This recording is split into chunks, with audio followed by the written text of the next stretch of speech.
Next हम पढ़ेंगे astronomical telescope के बारे में। आप सभी ने कभी रात को आकाश में टिमटिमाते हुए तारे देखे होंगे और कभी कुछ ग्रह भी देखे होंगे। इनको देखने के लिए आपने टेलीस्कोप का इस्तेमाल भी किया होगा। आपने कभी सोचा है इतनी दूर के ऑब्जेक्ट्स हमें कैसे एक टेलीस्कोप के माध्यम से दिख जाते हैं? इसके पीछे की साइंस को हम अब पढ़ते हैं। चलिए हम देखते हैं एक टेलीस्कोप कैसे बना होता है। इसमें भी एक ऑब्जेक्टिव एंड एक आईपीस लेंस होता है, पर इसमें ऑब्जेक्टिव लेंस बड़ा जबकि आईपीस छोटा होता है। अब माना बहुत दूर के ऑब्जेक्ट से आती हुई पैरेलल रेस ऑप्टिकल एक्सिस से अल्फा एंगल बनाती हुई ऑब्जेक्टिव लेंस पर इंसिडेंट होती हैं।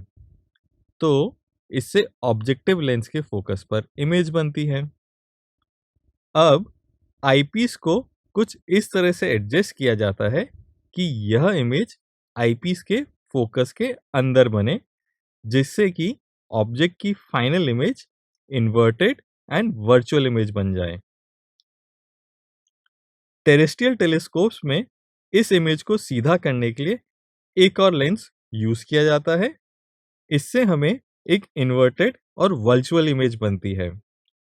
टेरेस्ट्रियल टेलीस्कोप्स के केस में क्योंकि हमें एक सीधी इमेज चाहिए होती है, तो हम इसमें एक और लेंस फिट कर देते हैं, जिसके कारण हमें स्ट्रेट इमेज मिलती है। अब हम टेलीस्कोप की मैग्निफिकेशन पावर के बारे में पढ़ते हैं।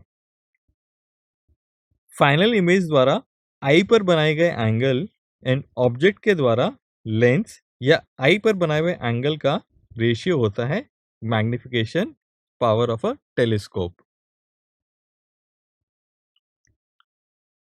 That means m is equal to beta upon alpha. Magnification of a telescope को हम f नॉट अपॉन fe से भी फाइंड आउट कर सकते हैं।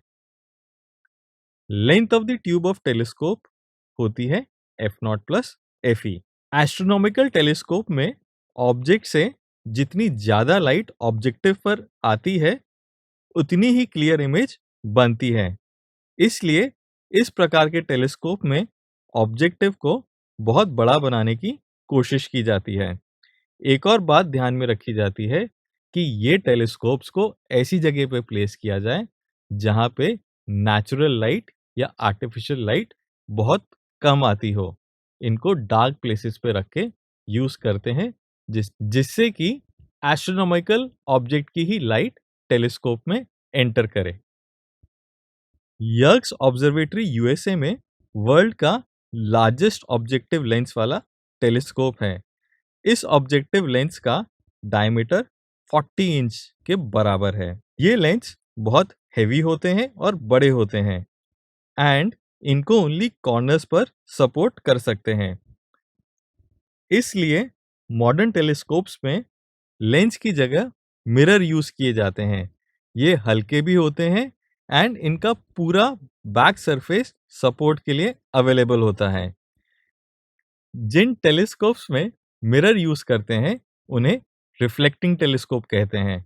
इसका एक एग्जांपल कैसीग्रेन टेलीस्कोप है, जो कि कुछ इस तरह से दिखता है।